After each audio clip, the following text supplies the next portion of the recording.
1921 yılında 9 aylık bir flört döneminin ardından evlenen Hemingway çifti evlendikten kısa bir süre sonra Paris'e yerleşir.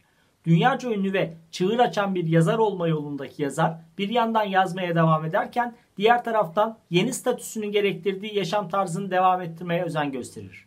Bu gereklilikler arasında en önemli yeri şık bir metresi işgal eder. Kadının adı Pauline'dir ve o günden bugüne yazılan biyografilerden öğrendiğimiz metresin Bayan Hemingway'in tam zıttı bir mizaca sahip olduğudur.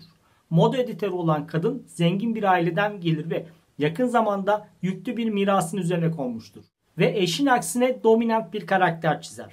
Metresin varlığını öğrenen Bayan Hemingway ile yazar arasında sert tartışmalar yaşanır. Yazar meşhur öfkesiyle kadına yüklenir ve metresin onun zaafının bir göstergesi olduğunu iddia eder.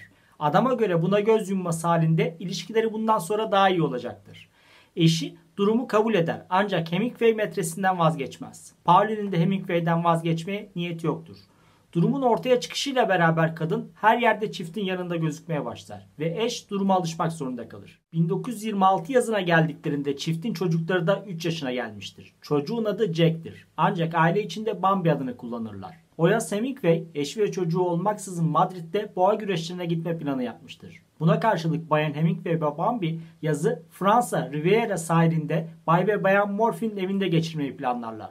Morphy'ler Amerika Birleşik Devletleri'nden Fransa'ya göç etmiş varlıklı bir ailedir ve Akdeniz'i gören evlerinde verdikleri büyük partilerle tanınırlar.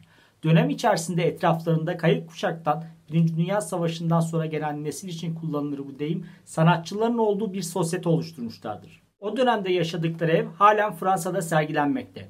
İşte misafirperver çiftin 1926 yılındaki konukları Bayan Hemingway ve 3 yaşındaki oğlu olur.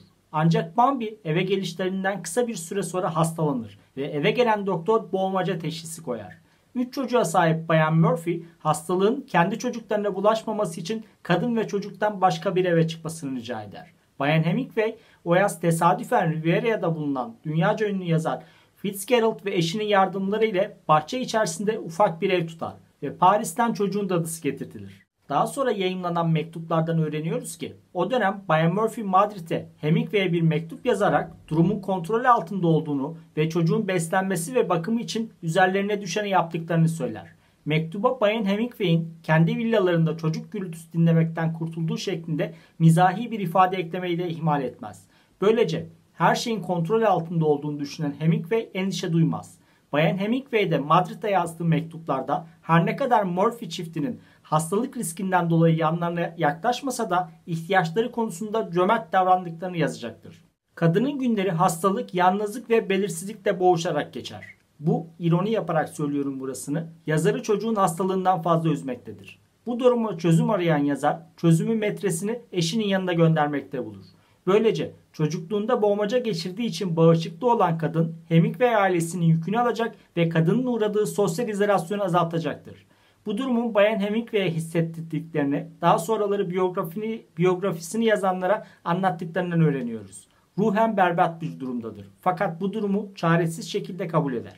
Madrid'e yazdığı mektupta yazara kinayeli şekilde kendisinin de gelmesi halinde üçünün romantik bir ortama sahip olacağından bahseder.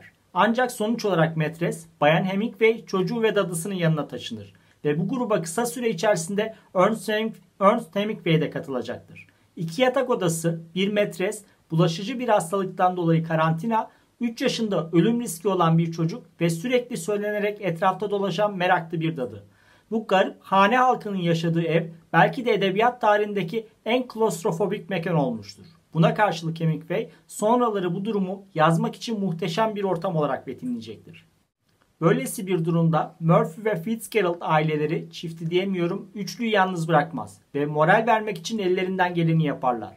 Örneğin akşamüstleri karantina evine gelirler. Bahçe çitlerinin dışından evdeki üçlüye kadeh kaldırırlar. 2 kadın bir adam da verandadan onlara karşılık verir. Bu dönemde içtikleri şarap şişelerinin bitmesinin ardından ters bir şekilde çitlerin sivri tarafına geçirdikleri ve boş çit kalmadığını yazacaktır anılarında yazar. Karantina işe yarar. Çocuk hastalığı atlatır. Üçlü birkaç hafta içerisinde otele taşınır. Çocuğu ve bakıcısını çocuğun güçlenmesi ve eski sağlığına kavuşması amacıyla bahçeli bir eve taşırlar. Otele taşındıktan sonra yaşadıklarını Bayan Hemingway sanki karantina devam ediyor gibiydi şeklinde anlatır. Üçlü her şeyi beraber yapmaya devam etmektedir. Yatağa girmek dahil. Hemingway yaz sonu tahmin edeceğiniz gibi eşinden ayrılmaz. Metres ise birkaç hafta sonra Paris'e geri döner. Yazarımız boğmaca ve karantinayı hasarsız atlatır. Birinci Dünya Savaşı'nda gazeteci olarak çalışmış ve yara almıştır. Bu tarihlerden sonra İspanya İç Savaşı ve İkinci Dünya Savaşı'nda aktif olarak cephede yer alacaktır. Ancak anlattığına göre bunların hiçbiri Paris'e dönen metresinin Paris'e döndükten sonra Hemingway'e yazdığı mektuplar kadar acıtmaz canını. İsteklerinizi lütfen videonun altına yazın. Sayfamı takip edin. Güzel günlerde görüşelim.